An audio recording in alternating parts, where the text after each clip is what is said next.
বিরুদ্ধে 24 ঘন্টার আলটিমেটাম দিয়েছেন বৈষম্য বিরোধী ছাত্র আন্দোলনের নেতারা। কোটা থাকবে না, ইদার শেখ পরিবার হাফিলা থাকবে, না হয় বাংলাদেশে 20 কোটি মানুষ থাকবে, কোটা থাকতে পারবে না, কোনোভাবে সম্ভব না। তুই মুক্তিযোদ্ধার নাতি হিসেবে কোটার ইউনিভার্সিটিতে ভর্তি হয়ে এমন বলে কোটা লাগবে না, তোকে তো ইউনিভার্সিটি থেকে বের করে দেওয়া উচিত। দেশে সাম্প্রতিক যে কোনো আন্দোলনে এবার ঘটলো এক নজিরবিহীন ঘটনা। বঙ্গভবন বা সচিবালয় অভিমুখে যে কোনো কর্মসূচি আগেই আটকে দেওয়া হয়। এবার কোটা সংস্কারের দাবিতে শিক্ষার্থীরা মানেনি পুলিশের কোনো নির্দেশনা। আমরা সর্বোচ্চ চেষ্টা করেছি আমাদের পুলিশ কমিশনার স্যারের নেতৃত্বে, আমরা আইন শৃঙ্খলা রক্ষা করার জন্য আমরা সবাই মিলে কাজ করেছি।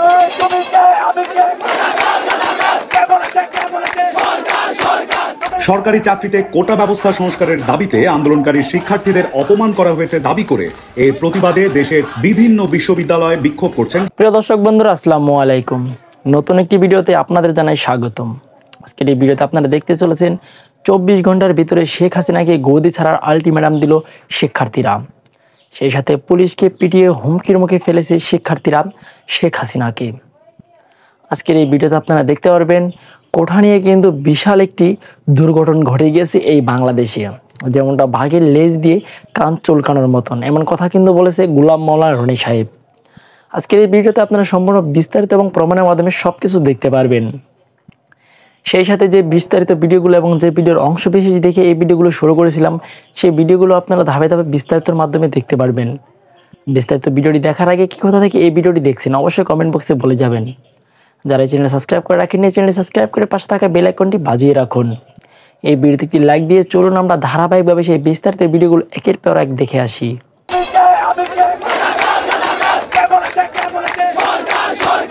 সরকারি চাকরিতে কোটা ব্যবস্থা সংস্কারের দাবিতে আন্দোলনকারী শিক্ষার্থীদের অপমান করা হয়েছে দাবি করে এর প্রতিবাদে দেশের বিভিন্ন বিশ্ববিদ্যালয়ে বিক্ষোভ করছেন শিক্ষার্থীরা। রোববার রাত 11টার দিকে কয়েকশো শিক্ষার্থী ঢাকা বিশ্ববিদ্যালয়ের ক্যাম্পাসের রাজু ভাস্কর্যের সামনে অবস্থান নেন। রাত 12টার পর যুবলীগ, স্বেচ্ছাসেবক লীগ ও ছাত্রলীগের নেতাকর্মীরা শাহবাগে অবস্থান নেন। এ সময় শাহবাগ ইন্টারসেকশনের একটি অংশে ছিল বিপুল সংখ্যক পুলিশ।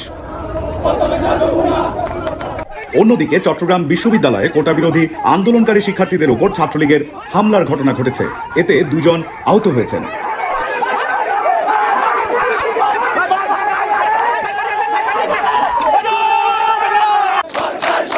রাজশাহী ও জাহাঙ্গীরনগর বিশ্ববিদ্যালয়ে শিক্ষার্থীরা মহাসড়ক অবরোধ করে বিক্ষোভ করছেন।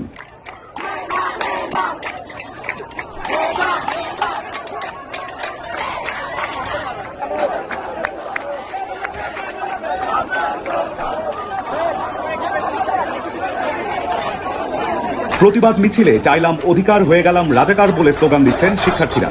এর আগে চীন সফরের সংবাদ সম্মেলনে প্রধানমন্ত্রী শেখ হাসিনা বলেন, যতক্ষণ তারা শান্তিপূর্ণভাবে করে যাচ্ছে কেউ কিছু বলছে না, কিন্তু এর বাইরে যখন কিছু করবে, পুলিশের হাত দেওয়া বা পুলিশের গাড়ি ভাঙা বা এভাবে আক্রমণ, এগুলি যদি করতে যায় তাহলে তখন তো আইন তার আপন গতিতে চলবে। এখানে আমাদের কোনো কিছু করার নেই। কোটা আন্দোলন করবার আগে তাদের তো পরীক্ষার রেজাল্টগুলি দেখে নেওয়া উচিত ছিল যে কোথায় তারা দাঁড়িয়েছে। আর দ্বিতীয় কথাটা হচ্ছে মুক্তিযুদ্ধের বিরুদ্ধে এত ক্ষোভ কেন? মুক্তিযোদ্ধাদের নাতিপুতিরাও পাবে না, তাহলে কি রাজাকারের নাতিপুতিরা পাবে?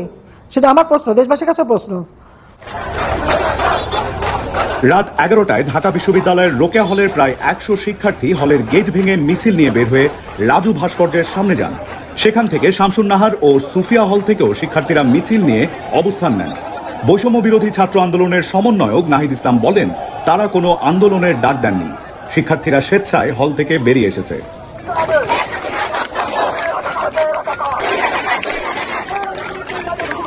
এখানে এখন নির্বিশেষে সব রকমের শিক্ষার্থী আন্দোলনে এসেছে, তার একটি কারণ প্রধানমন্ত্রীর বক্তব্য। আর 24 ঘন্টার আলটিমেটাম দেওয়ার পরেও এই আন্দোলনে আসার কারণ তো আমি বললামই, প্রধানমন্ত্রীর বক্তব্য। এবং আসলে সবাই অনেক ক্ষিপ্ত, সবাই অনেক আহত, যে কারণে তারা কোনো রকম পূর্ব পরিকল্পনা ছাড়াই একত্রিত হয়ে চলে এসেছে। এখানে পরবর্তী কি বা কতক্ষণে আন্দোলন চলবে এটার কোনো পূর্ব পরিকল্পনা ছিল না। চলতে থাকবে যতক্ষণ না পর্যন্ত আমরা পরবর্তী কোনো নির্দেশনা পাচ্ছি সমন্বয়কদের কাছ থেকে বা রাষ্ট্র থেকে আমাদেরকে কিছু বলা হচ্ছে এই উস্কানিমূলক বক্তব্যের জন্য। দেখেন, 2% মানুষের জন্য রাষ্ট্রের সর্বোচ্চ ক্ষমতাশীল ব্যক্তি উনি যদি বলে ফেলে যে যারা কোটার বিরোধিতা করছে তারা হচ্ছে রাজাকার, তাহলে সেই অনুযায়ী লজিক্যালি কি দাঁড়ায়? 2% মানুষ হচ্ছে মুক্তিযোদ্ধা আর আমরা 98% মানুষ হচ্ছি রাজাকার। এটা কি বলতে পারেন? আপনি এতটা বায়াসড কিভাবে হন? 98% মানুষের ভোটে আপনি আজকে এইখানে এসেছেন আর আপনি আমাদের সবাইকে রাজাকার বানিয়ে দিলেন। এটা আমরা মেনে নেব না, আমরা কখনোই মেনে নেব না।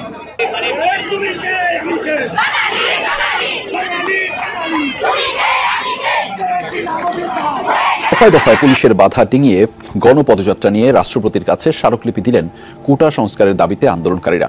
সেই সাথে 24 ঘন্টার আলটিমেটাম দিয়েছেন বৈষম্য বিরোধী ছাত্র আন্দোলনের নেতারা।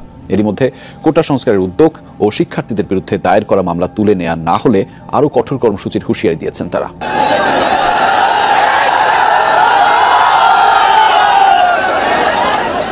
দেশে সাম্প্রতিক যে কোনো আন্দোলনে এবার ঘটল এক নজিরবিহীন ঘটনা। বঙ্গভবন বা সচিবালয় অভিমুখে যে কোনো কর্মসূচি আগেই আটকে দেওয়া হয়। এবার কোটা সংস্কারের দাবিতে শিক্ষার্থীরা মানেনি পুলিশের কোনো নির্দেশনা।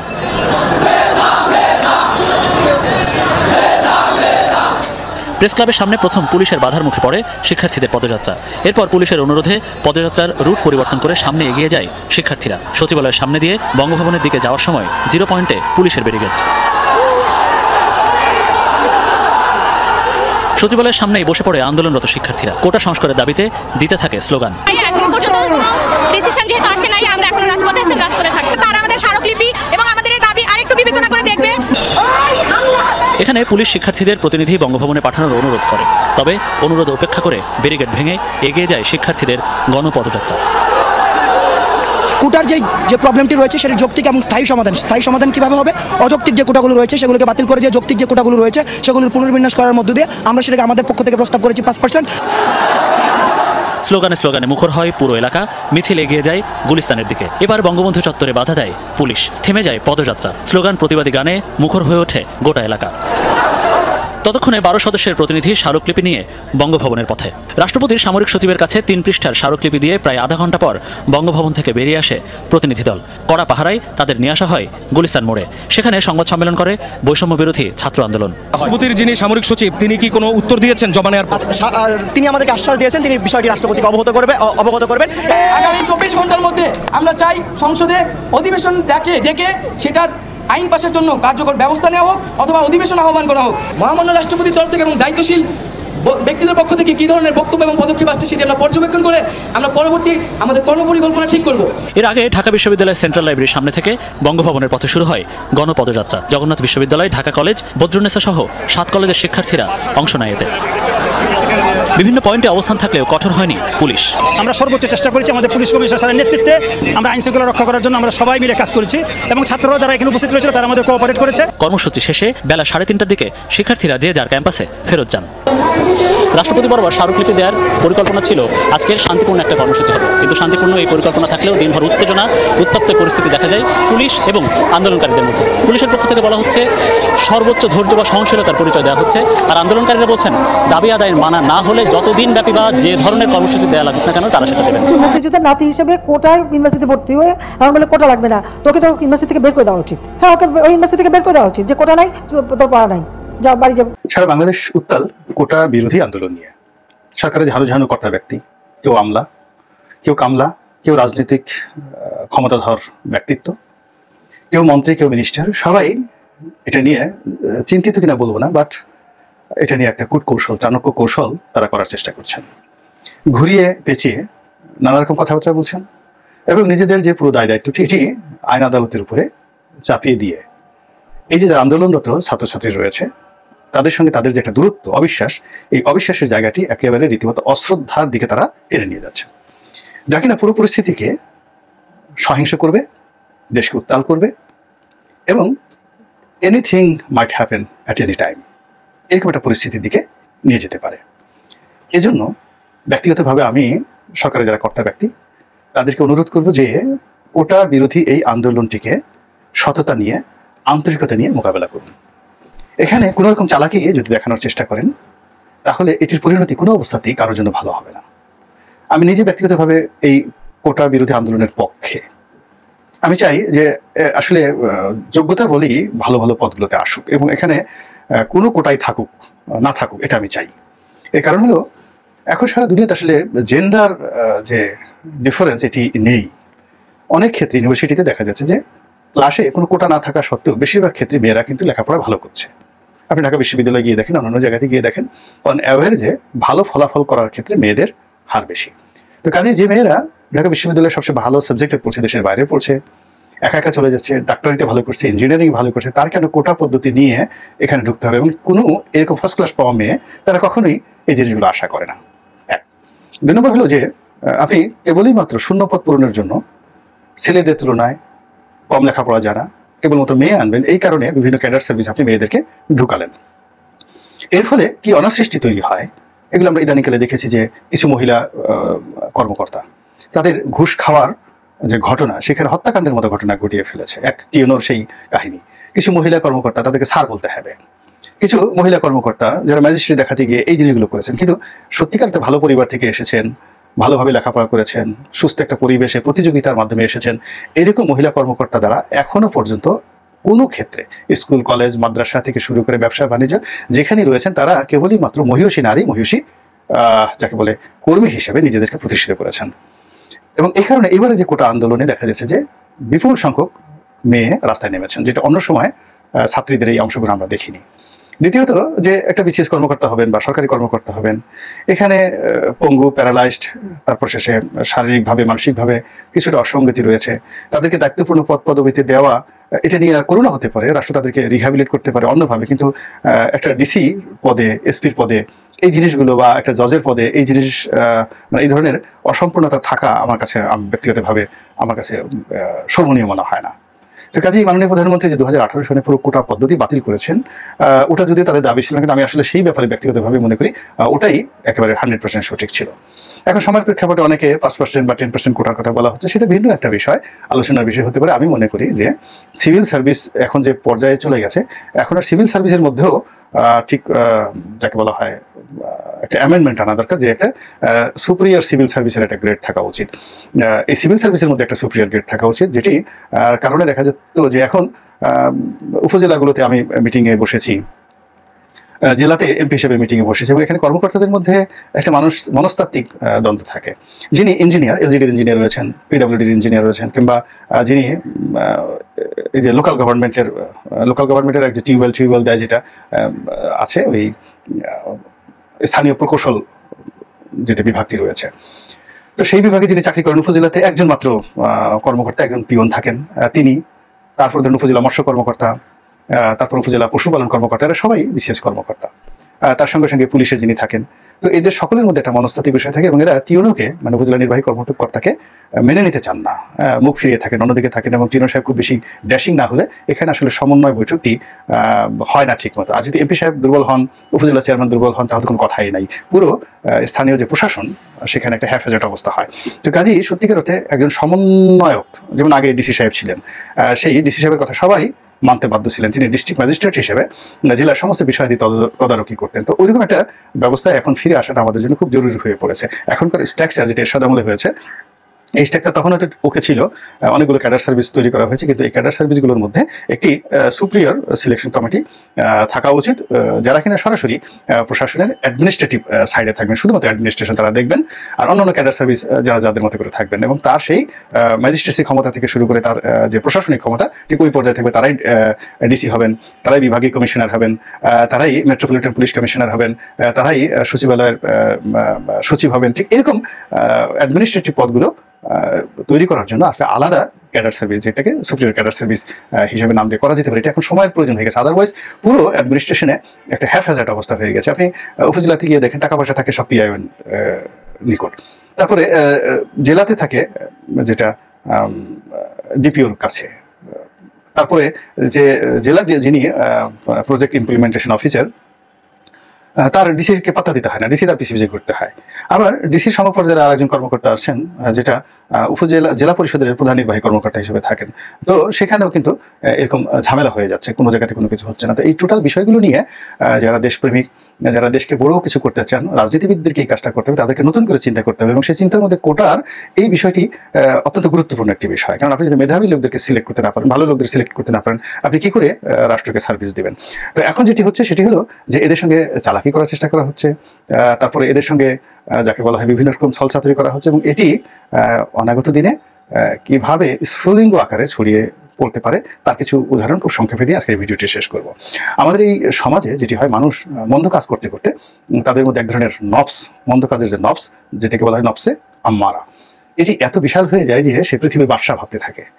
এখন এই লোকটি একটি ইউনিয়ন পরিষদের চেয়ারম্যান হোক, কিংবা পতিতালয়ের সর্দার হোক, কিংবা কোনো মন্ত্রী হোক, কোনো প্রধানমন্ত্রী হোক, কিংবা কোনো রাষ্ট্রপতি হোক, ডাজ নট ম্যাটার। সে যেই এলাকাতে মন্দ কাজ করে সেই এলাকাটি বা সেই অধিক্ষেত্রটিকে সে তার নিজের যাকে বলে মানে বাদশাহী মনে করে, এবং সে যেন তেন বাদশাহ না, ফেরাউন প্রকৃতির বাদশাহ, যে নিজেকে খোদা দাবি করে। এরকম একটা অবস্থা তৈরি হয় যদি মানুষ মন্দ কাজ করে।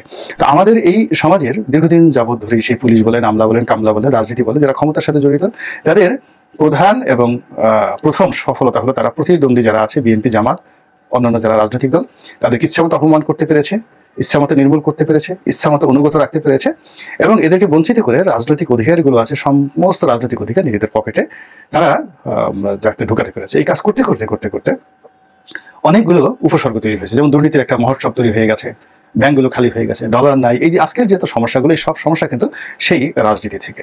2 নম্বর হলে এদের সাহস বেড়ে গেছে। তারা মনে করে যে তারা যে কোনো কাজ করতে পারে এবং তাদের কোনো কাজের বাধা দেওয়ার মতো, প্রতিবাদ করার মতো শক্তি সামর্থ্য বাংলাদেশের কারোরই নেই।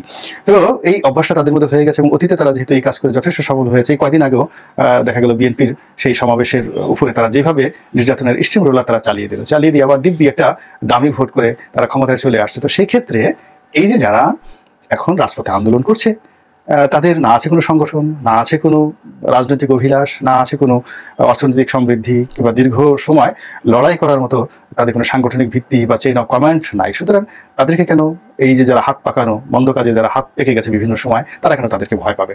আর ভয় না পাওয়ার কারণেই এদেরকে নিয়ে তাচ্ছিল্য হচ্ছে, এদেরকে অন্য সবার মতো হুমকি দেওয়ার চেষ্টা করা হচ্ছে, এবং এদের আন্দোলনকে কোনো অবস্থাতেই গুরুত্ব দেওয়া হচ্ছে না। এই হলো মনস্তাত্ত্বিক অবস্থা। তো এর ফলে একটা অসম জিনিস ঘটতে যাচ্ছে। অর্থাৎ একদিকে রাষ্ট্রের সর্বশক্তি নিয়ে পুলিশ বলেন, বিডিআর বলেন, মানে বিজিবি বলেন, তারপরে ছাত্রলীগ বলেন, আওয়ামী লীগ বলেন, তাদের সবারই অর্থবিত্ত ক্ষমতা সব আছে। আর অন্যদিকে যারা এই মাঠে আন্দোলন করেছে তারা একেবারে খালি হাতে, এবং এখন পর্যন্ত একজন আন্দোলনকারী একটা গাছের ডালও হাতে নেয়নি, একটা পাতাও নেয়নি, একটা ইটও হাতে নেয়নি, একেবারে 2 হাত দিয়ে তারা দাঁড়িয়েছে। তো এখন এরকম যারা তাদের অপরাধ তারা চাচ্ছে, তাদের অভাবের কথা তারা বলছে, তাদের বঞ্চনার কথা তারা বলছে, তাদের শোষণের কথা তারা বলছে, তাদের স্বপ্নের কথা তারা বলতে আসছে। এই কথাগুলো বলার অপরাধে তাদের সঙ্গে যদি কেউ চালাকি করে, তাহলে এটার পরিণতি অতীতে যেভাবে 52 সনে হয়েছে, অতীতে যেভাবে 58 সনে হয়েছে, 62 সনে হয়েছে, অতীতে যেভাবে 69 হয়েছে, ঠিক সেইভাবে কিন্তু আন্দোলনের যে সুলিঙ্গ এটি ছড়িয়ে পড়বে সারা দেশে। এমনি মানুষ বিক্ষুব্ধ অবস্থায় রয়েছে। প্রত্যেকটা মানুষ যার যার অবস্থানে থেকে সে এতটা মানে যাকে বলা হয় বিক্ষুব্ধ যে তার অপছন্দের মানুষটিকে পেলে তাকে কি সে চিৎ করে ফেলে গলার উপর একটা পাড়া দেবে, নাকি রাস্তার উপর থেকে একটা ইট তুলে তাকে আচ্ছা মতো থেতলে দেবে, নাকি তাকে খামচে দেবে, নাকি তাকে আচ্ছা মতো তার হাতে বা তার গালে কামড় দিয়ে তার গালের মাংস খুলে নেবে? তো এই জিনিসটি যারা বিক্ষুব্ধ মানুষ তারা এখনো সিদ্ধান্ত নিতে পারছে না। অর্থাৎ কিছু কিছু মানুষের উপর, কিছু কিছু মানুষ না, বেশিরভাগ মানুষ কিছু কিছু মানুষের উপরে এতটা বিক্ষুব্ধ হয়ে পড়ে আছে যে তারা যদি তাদের প্রতিহিংসা, অভিলাষ, চরিতার্থ করার সুযোগ পায়, তাহলে তারা ওই তো বললাম যে তারা কি ওই লোকটাকে সুযোগ পেলে, যে তোমাকে সুযোগ দেওয়া হলো, তুমি এখন যাইছে তাই একে করো, তখন সেই যে যার প্রতি সে রাগ, তাকে কি সে কামড় দেবে, না দমড়াবে, মুছাবে, না হাড্ডি ভেঙে দেবে, এই সিদ্ধান্ত সে এখনো নিতে পারছে না, এবং ওই সময় সে নিতে পারবে না। তো ওই জায়গাতে অর্থাৎ চারিদিকে যদি বারুদ ছড়ানো থাকে, এবং সেই বারুদের মধ্যে যদি ছোট্ট একটু আগুন লাগে, একটু উত্তাপ শুরু হয়, এমনকি সূর্যের যে কিরণ এটাও যদি একটু বেশি মাত্রায় পড়ে, পুরো দেশ মানে রীতিমতো লঙ্কা কাণ্ড ঘটে যাবে। বানরের লেজ থেকে পুরো লঙ্কা নগরী পড়ে গেছে। আপনি বুঝেন যে লঙ্কা নগরী কেন পড়লো? সেখানে বারুদ ছিল, রাবণের যে শাসনে সবাই বিক্ষুব্ধ ছিল, জনগণ তার পক্ষে ছিল না বলে সে অনেক উন্নয়ন করেছিল। মানে রাবণের যে ইতিহাস আপনি যদি মেঘনাদবধ কাব্য পড়েন, দেখবেন যে অসাধারণ সেই শহরের বর্ণনা, রাবণের শহর। সেখানে অনেক মানে ওই জমানাতে রামের জমানাতে এই পৃথিবীর যত যাকে বলা হয় উন্নয়ন, সেই স্বর্ণখচিত মন্দির, রাস্তার দুপাশে সেই বিলাসবহুল প্রাসাদ, সুপ্রশস্ত প্রাসাদ, মানে যাকে বলে রাস্তাঘাট, এবং নাগরিকদের শরীরে মেদ শরীর, মানে সমস্ত কিছু ছিল। আজকের ঢাকা, আজকের টোকিও, আজকের সাংহাই বলতে যা বুঝায় তার চেয়েও উন্নত ছিল সেই রাবণের শহর। কিন্তু সেই শহরে যখন একটা হনুমান আগুন লাগিয়ে দিল, পুরো শহর তছনছ হয়ে গেল। How it is possible? প্রতীকী অর্থে ওখানে বারুদ ছড়ানো ছিল। তো এখন সারা বাংলাদেশে অভাবের বারুদ আছে, ক্ষোভের বারুদ আছে, ঘৃণার বারুদ আছে, চাহিদার বারুদ আছে, অনিয়মের বারুদ আছে, দুর্নীতির বারুদ আছে, হাজার হাজার বারুদ সারা বাংলাদেশে ছড়িয়ে ছিটিয়ে আছে।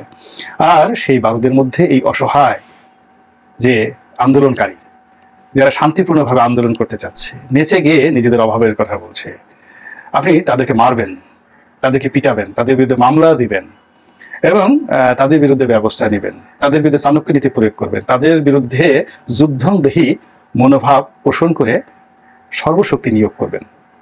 এটির ফলাফল কি খুব সহজ হবে? কোনো অবস্থাতেই সহজ হবে না। এখানে নেচার উইল অ্যাক্ট, প্রকৃতি এখানে কাজ করবে। এক। 2 নম্বর হলো যে আমাদের বাংলাদেশে যখন বিশ্ববিদ্যালয়, ঢাকা বিশ্ববিদ্যালয়ের ছেলেমেয়েরা, সারা বাংলাদেশের ছেলেমেয়েরা কোনো আন্দোলন নিয়ে বের হয়েছে, এমনকি স্কুল কলেজের ছেলেমেয়েরা বের হয়েছে, তারা কখনো খালি হাতে ফিরেনি, নট এ সিঙ্গেল ওয়ান। কখনো এই আওয়ামী লীগ দমন করতে পারেনি, ইতিপূর্বে পাকিস্তান পারেনি, জিয়াউর রহমান সাহেব পারেনি, কেউ পারেনি। তো কাজে এই যে ঐক্যবদ্ধ ছাত্র আন্দোলন হয়েছে, এই ছাত্র আন্দোলন এখন সরকারের যে সমস্ত লোকজন রয়েছেন তো বেশিরভাগই অযোগ্য, চাকর বাকর। শেখ হাসিনা মাননীয় প্রধানমন্ত্রী চাকর হওয়ার উপযুক্ত না এরা। প্রধানমন্ত্রী দয়া করে এদেরকে ধরে ধরে এনে বিভিন্ন জায়গাতে বসিয়েছে। এরা বেশিরভাগই ঢাকা বিশ্ববিদ্যালয়ে পড়াশোনা করেনি, ছাত্রত্ব এদের ছিল না, এবং কেউ যদি পড়াশোনা করে থাকে বইয়ের সাথে তাদের কোনো সংযোগ ছিল না, ভর্তি পর্যন্ত হয়েছে। তো আপনি তাদেরকে দিয়ে এই যুগের এই ছেলেদের প্রজ্ঞা, মেধা, যোগ্যতার সঙ্গে আপনি ফাইট করবেন, এটা হতে পারে না, ফেল করবেন। এরপরে সবচেয়ে বড় ব্যাপার হলো যে অসংগঠিত, এই যে যারা অসংগঠিত ছাত্রছাত্রী আছে, এটা কিন্তু ডেঞ্জারাস যে কোনো রেজিমের জন্য। 52-তে যখন ভাষা আন্দোলন হলো তখন কোনো স্পেসিফিক লিডারশিপ ছিল না। 69-এর গণ অভ্যুত্থানের কোনো নেতৃত্ব ছিল না, কারো নেতৃত্বে গণ অভ্যুত্থান হয়নি, না ভাসানীর নেতৃত্বে, না বঙ্গবন্ধুর নেতৃত্বে, না আওয়ামী লীগের নেতৃত্বে, না ছাত্রলীগের নেতৃত্বে। কিন্তু শহীদ মতিউর গুলিবিদ্ধ হওয়ার সঙ্গে সঙ্গে সমস্ত মানুষ রাস্তায় নেমে গেছে, গণ অভ্যুত্থান হয়ে গেছে, একটা সরকারের পতন হয়ে গেছে। এখন এই বাংলাদেশে ছাত্ররা অসংগঠিত। সংগঠন বলতে যদি কারো থাকে এই মুহূর্তে ছাত্রলীগের আছে আর ছাত্র শিবিরের আছে। ছাত্র শিবিরের গোপনে তারা দাওয়াতি কর্মকাণ্ড চালাচ্ছে, আর ছাত্রলীগ প্রকাশ্যে আছে। এর বাইরে কোনো সংগঠন নেই, আওয়ামী লীগের কোনো সংগঠন নেই, কোনো সংগঠন নেই, বিএনপির নেই, জামাতের সংগঠন নেই, কিন্তু ছাত্র শিবিরের সংগঠন আছে, স্ট্রং সংগঠন আছে। আর এই যে যারা আন্দোলন করতে নেমেছে তাদের তো কোনো সংগঠনই নেই, তারা সমন্বয় করে এই যে যার মতো করে ডাকছে, আর সারা বাংলাদেশের ছাত্র এবং ছাত্রীরা মুহূর্তের মধ্যে রাস্তায় নেমে যাচ্ছে। এবং প্রতিদিনই তারা যে ঘটনাগুলো ঘটাচ্ছে অপ্রত্যাশিত। আমরা যারা সাধারণ মানুষ পুলিশের ব্যারিকেড ভাঙার কথা কল্পনা করতে পারি না, এরা ব্যারিকেড ভেঙে ফেললো। আমরা যেখানে পুলিশের গাড়ি তো দূরের কথা, ধারে কাছে যেতে পারেন, তারা সেই পুলিশের গাড়ি, সেই রায়ট কারের উপর তারা উঠে গেল, পুলিশের ড্রাইভার মামলা করেছে। আমরা ভয় পাচ্ছি, না জানি কি হবে গো। কিন্তু এই যে তরুণ রক্ত, আপনি দেখুন এই মামলায় তাদেরকে কিছু করা যাবে না।